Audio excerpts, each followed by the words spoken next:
Press वार्ता का उद्देश्य भारतीय जनता पार्टी की सरकार माननीय नरेंद्र मोदी जी के नेतृत्व में 11 साल का हिसाब भारतीय जनता पार्टी का एक एक कार्यकर्ता क्या 11 साल में इस देश में आमूल परिवर्तन आए हैं वो घर घर जाकर, क्योंकि भारतीय जनता पार्टी एक ऐसी पार्टी है जो हर साल क्या हमारी सरकार कर रही है मोदी जी के नेतृत्व में उसका हिसाब देने के लिए जनता जनार्दन के बीच में हम जाते हैं। जिस प्रकार का पिछले 11 साल में मोदी जी के नेतृत्व में चल रही सरकार ने हर वर्ग, महिला हो, युवा हो, किसान हो, गरीब हो, हर वर्ग को आगे बढ़ाने के लिए हर क्षेत्र में, चाहे वो इंफ्रा का क्षेत्र हो, चाहे वो डिजिटल का क्षेत्र हो, सड़कें हो, रेल हो, डिजिटल इंडिया हो, सांस्कृतिक विरासत हो, और देश में ऐसे हजारों काम किए हैं जिससे आज देश दुनिया की चौथी अर्थव्यवस्था बनता हुआ बन गया है। और आने वाले समय पर जो इस देश के यशस्वी प्रधानमंत्री जी ने जो विजन हमें दिया है कि भारत तीसरी अर्थव्यवस्था बनेगा जल्दी, उसकी ओर अग्रसर हम काम कर रहे हैं।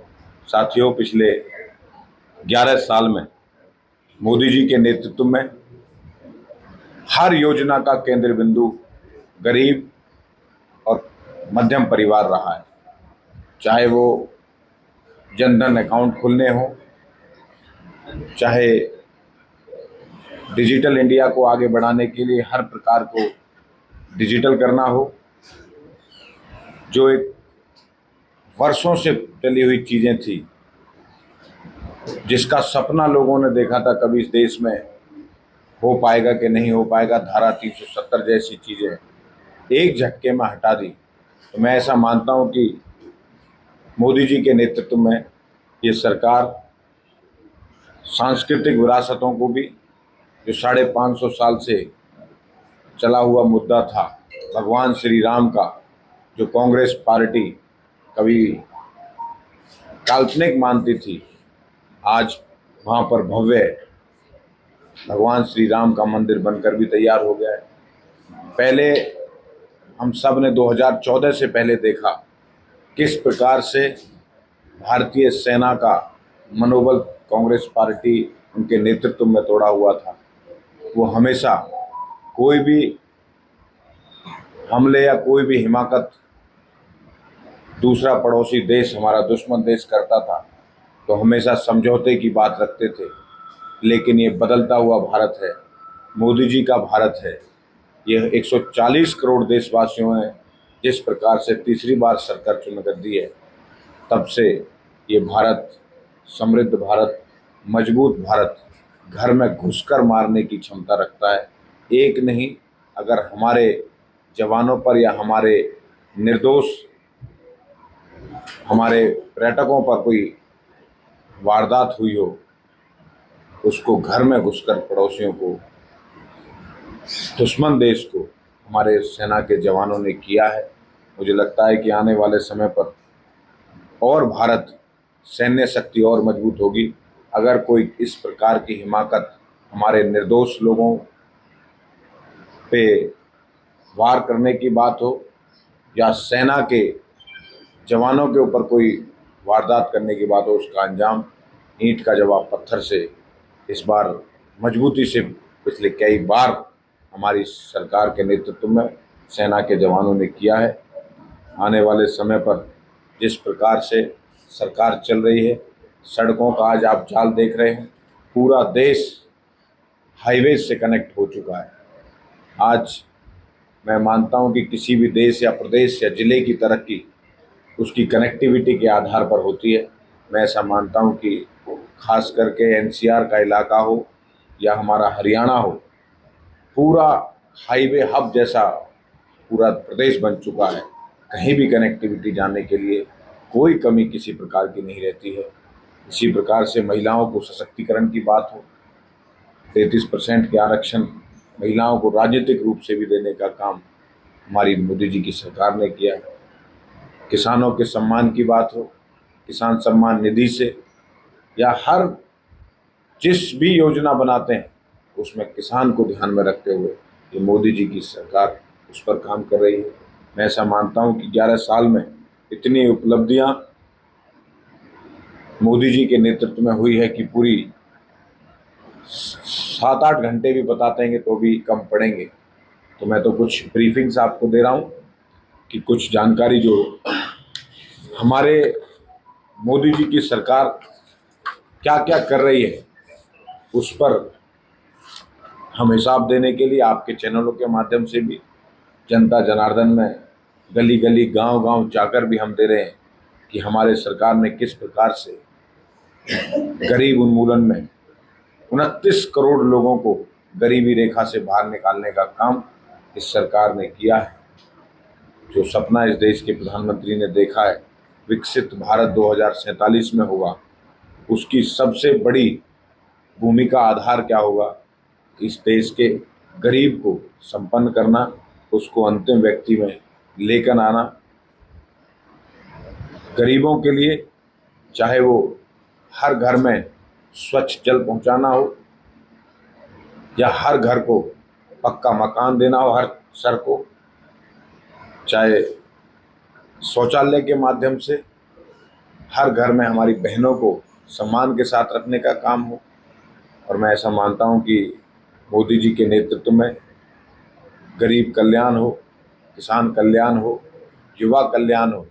इस देश के प्रधानमंत्री जी जब कहते हैं लाल किले की प्राचीर से कि इस देश के 1 लाख नए जिनका कोई राजनीतिक बैकग्राउंड नहीं होगा ऐसे युवाओं को सक्रिय राजनीति में लेकर आएंगे, तो इससे लगता है कि भारत जब अच्छे और पढ़े लिखे युवा राजनीति में होंगे तो 2047 में जो भारत विकसित भारत की तरफ आगे बढ़ रहा है और तेजी से आगे बढ़ेगा। हमारी सरकार हर वर्ग के लिए, चाहे वो हमारी बेटी बचाओ बेटी पढ़ाओ हो, किस प्रकार से इसी हरियाणा प्रदेश में 14 से पहले बेटियों को पढ़ाने की बात हो या कोई अलग प्रकार की उन्हें अग्रिम भूमिका में रखने की बात हो, इस देश के वैसे प्रधानमंत्री जी ने उसी को नारा प्रधानमंत्री बनने के बाद इसी हरियाणा की धरती से दिया था, बेटी बचाओ बेटी पढ़ाओ। मुझे लगता है उसकी तरफ भी आज हमारी देश की बेटियां भी देश का हर वह क्षेत्र में नेतृत्व करती दिखाई दे रही है, चाहे वो सेना हो, खेल हो, किसान हो, ड्रोन दीदी के माध्यम से टेक्नोलॉजी हो। हर क्षेत्र में हमारी देश की बेटियां भी हमारे साथ अग्रसर आगे बढ़ रही हैं। मैं मानता हूं कि युवाओं को जिस प्रकार से कि किसी भी देश की तरक्की के लिए स्किल्ड होना बहुत ज़रूरी है। पहले 2014 से पहले कभी ये वर्ड लोगों ने आम जनमानस से नहीं सुने थे कि कौशल स्किल्ड क्या कैसे स्किल्ड होते हैं, लेकिन इस देश के प्रधानमंत्री नरेंद्र मोदी जी ने उस विजन को हमारे सामने रखा, देश के सामने रखा और हर युवा को किसी भी देश की तरक्की के लिए उसका युवा स्किल्ड होना बहुत ज़रूरी है। तो युवाओं को स्किल्ड करने के माध्यम से भी इस सरकार ने युवाओं को स्किल्ड करने का काम किया है। मैं ऐसा मानता हूँ कि देश में पहले सिर्फ 490 नए विश्वविद्यालय भी स्थापित किए गए, इसलिए लेकिन अब उनकी 10 साल के इस कार्यकाल 11 साल के इस कार्यकाल में 1200 से ज़्यादा नए विश्वविद्यालय हमारी सरकार ने स्थापित किए हैं। पहले मेट्रो हो, ऑपरेशन एयरपोर्ट्स की योजना हो, उड़ान योजना हो, सौभाग्य योजना हो, एक आयुष्मान जो दुनिया की सबसे बड़ी स्कीम मानी जाती है कि गरीब व्यक्ति का 5 लाख रुपए तक का फ्री बीमा हर व्यक्ति का आयुष्मान योजना के माध्यम से हर गरीब व्यक्ति कोई भी इलाज से वंचित ना रहे, ऐसी योजना दिलाकर भी इस देश के प्रधानमंत्री ने गरीबों को सम्मान दिलाने का काम किया है। इस प्रकार से हर क्षेत्र में मोदी जी की सरकार काम कर रही है। 11 साल में ये देश बहुत तेज गति से आगे बढ़ता हुआ देश माना जा रहा है। जो भारत कभी 2014 से पहले पिछली लाइन में खड़ा हुआ करता था, आज दुनिया के राष्ट्रीय अध्यक्ष भी इस देश के प्रधानमंत्री जी से मिलने के लिए, उनके साथ फोटोग्राफी से लेकर और देश के साथ भारत के साथ संबंध कैसे रहे उस पर काम कर रहे हैं। मैं ऐसा मानता हूँ कि इस सरकार ने हर वर्ग के लिए अच्छा काम किया है। और खास करके युवा और खेल मंत्री होने के नाते हरियाणा सरकार ने भी 2014 से पहले खेल मंत्री होने के नाते मैं आप सबको ये आपके चैनल के माध्यम से जानकारी देना चाहता हूँ कि 10 साल में जब कांग्रेस सरकार थी 4 से और 14 सिर्फ 38 करोड़ रुपए खेलों के क्षेत्र में खर्च कर पाई।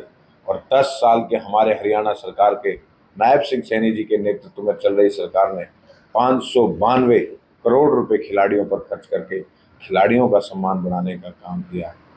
ऐसा युवाओं का होने के नाते हिंदुस्तान की पहली स्किल्ड यूनिवर्सिटी खोलकर युवाओं को, हरियाणा के युवाओं को स्किल्ड करने का काम, विश्वकर्मा स्किल यूनिवर्सिटी खोलने का काम भी हमारी सरकार ने किया है।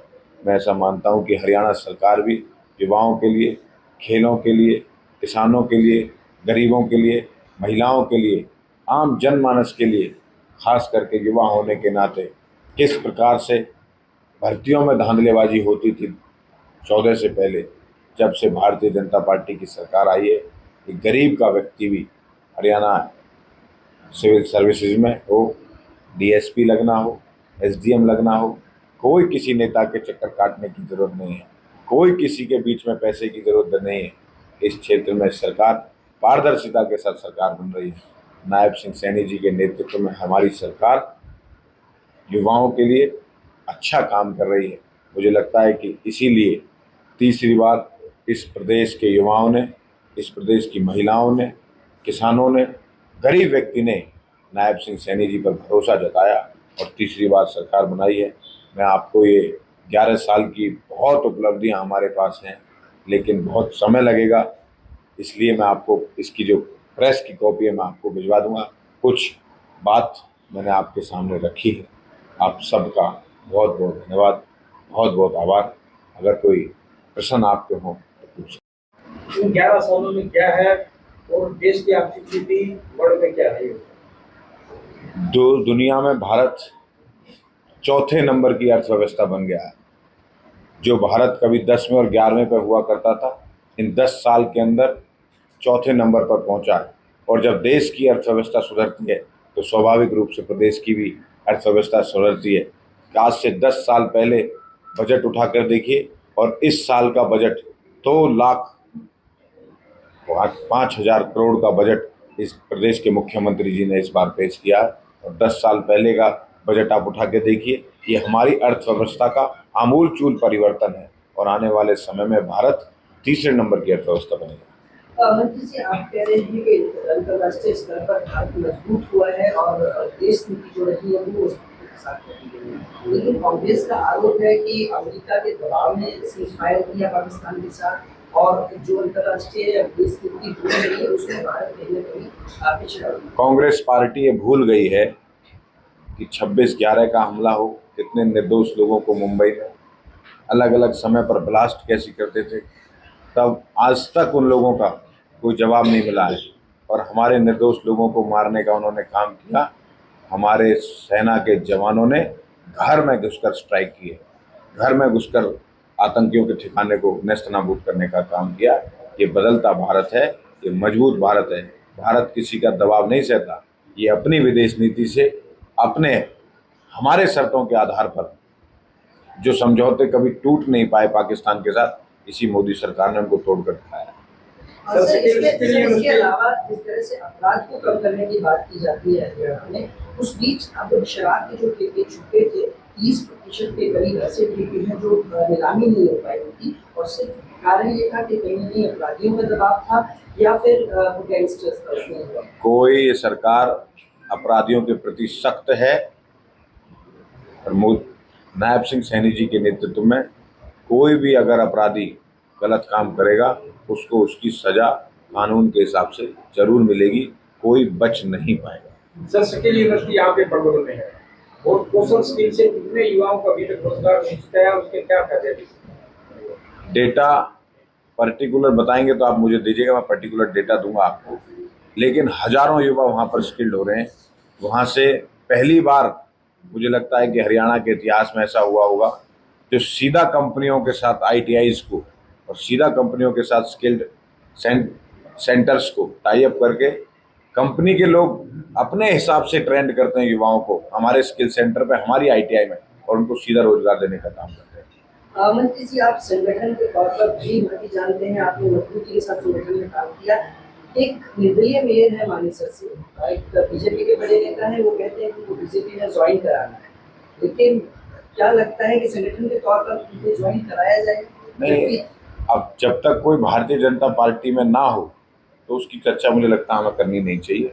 भारतीय जनता पार्टी के लोगों की कोई बात है तो मैं उस पर जरूर बात रख सकता हूँ। हमारे सुंदर जी ने चुनाव लड़ा, बहुत मजबूती से चुनाव लड़ा और अच्छा चुनाव लड़ा, और हमारे भारतीय जनता पार्टी के नेताओं ने मिलकर अच्छा काम किया। सर, बार बार 33% महिलाओं की बात की जाती है, मगर 33% महिलाएं कहीं हमें दिखाई देती, ना तो विधानसभा में दिखाई देती, ना लोकसभा में दिखाई देती, ना मेयर इलेक्शन में दिखाई देती। 33% महिला कहीं दिखाई नहीं देती। कांग्रेस के कार्यकाल को उठा के देखिएगा और हमारे कार्यकाल को उठा के देखिएगा। हमारी सरकार ने मोदी जी के नेतृत्व में किसी की हिम्मत नहीं थी 33% का आरक्षण लाने की। कांग्रेस हमारी सरकार लेके आई, लोकसभा में लेकर आई, लेकिन सरकार लेकर आई, धीरे धीरे हमारे देश की बेटियां फ्रंट पर आ रही हैं। आज सेना के जवान, सेना में भी अब देखिए जिनका नेतृत्व किया ऑपरेशन का, हमारी देश की जाबाज बेटियों ने किया। तो मुझे लगता है कि आने वाले समय पर आपको और अच्छी संख्या महिलाओं का नेतृत्व करते हुए दिखाई देगी। सर, ये मानेसर में प्रेस कॉन्फ्रेंस है और उपलब्धियां और जनता के बीच जो सरकार का तालमेल है वो हमेशा कभी अच्छा कभी बुरा चलता रहेगा। तो दूसरा ये है कि खेल विभाग आपके पास है। मानेसर में नकड़ोला में हमारा बहुत बड़ा स्टेडियम सरकार का बनाया गया है, लेकिन मानेसर में भी एक मानेसर खेल संघ के नाम से गतिविधियां बच्चे खुद चला रहे हैं। तो आपके संज्ञान में ऐसी कोई बात है? नहीं, अगर कोई युवा हरियाणा दी जाए जो मानेसर के बच्चे उसमें अपना जो भी है क्रियाएं कर सकते। नहीं, अगर वैसे तो हमारी सरकार हर नगर निगम क्षेत्र में स्टेडियम बनाएगी, उसके लिए अनाउंस भी बजट माननीय मुख्यमंत्री जी ने कर दिया है। कोई संज्ञान में ऐसी बात आपके आती है तो आपके युवाओं के लिए गौरव गौतम के दरवाजे हमेशा खुले हैं, खिलाड़ियों के लिए हमेशा खुले हैं। अगर कोई भी बात वो अपने खुले मन से रखते हैं तो मैं उस पर अमल करूँगा।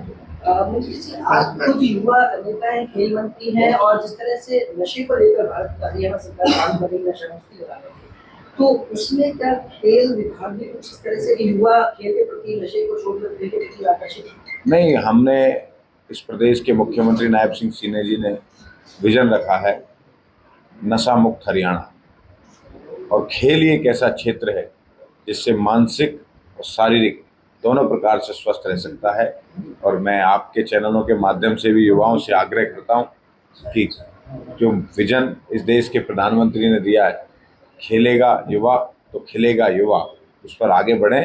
अगर युवा खेल की तरफ आगे बढ़ेगा तो स्वाभाविक रूप से नशे से दूर रहेगा। हरियाणा में इक्यावन नगर निगम में चुनाव हुए थे, 20 पार्षद यहाँ पर चुने गए थे। अब जो लड़ाई चल रही है सीनियर डिप्टी मेयर और मेयर की, डिप्टी मेयर की, लेकिन यहाँ पर वार्ड पार्षद के भाई को पीटा गया है। यानी इसको क्या कहना चाहेंगे कि दबाव डालकर उसको वोटिंग करने की बात यहाँ पर की जा रही है? कोई दबाव किसी का किसी के ऊपर नहीं है, सब स्वतंत्र हैं, अपने हिसाब से जिसे वो करना वो कर सकता है। लेकिन सुनाई मिलेगा इसको पीटा गया है? मेरे पास कोई जानकारी नहीं है, आपके पास कोई तथ्य है तो पुलिस में जाएगी। सर, लास्ट क्वेश्चन ले लो। सर, अभी सीएम साहब बोल रहे हैं कि अपराध मुक्त हरियाणा होगा, डीजीपी भी बोल रहे हैं अपराध मुक्त हरियाणा होगा। कब तक अपराध मुक्त हरियाणा होगा? इसकी कोई समय सीमा नहीं होती अपराध मुक्त, लेकिन जो जो अपराध होंगे उस पर कार्रवाई होगी। ये सरकार अपराध के खिलाफ है, कोई भी अगर गलत एक्टिविटी में पाया जाएगा उस पर कानूनी कार्रवाई होगी ही होगी, चाहे वो कोई हो।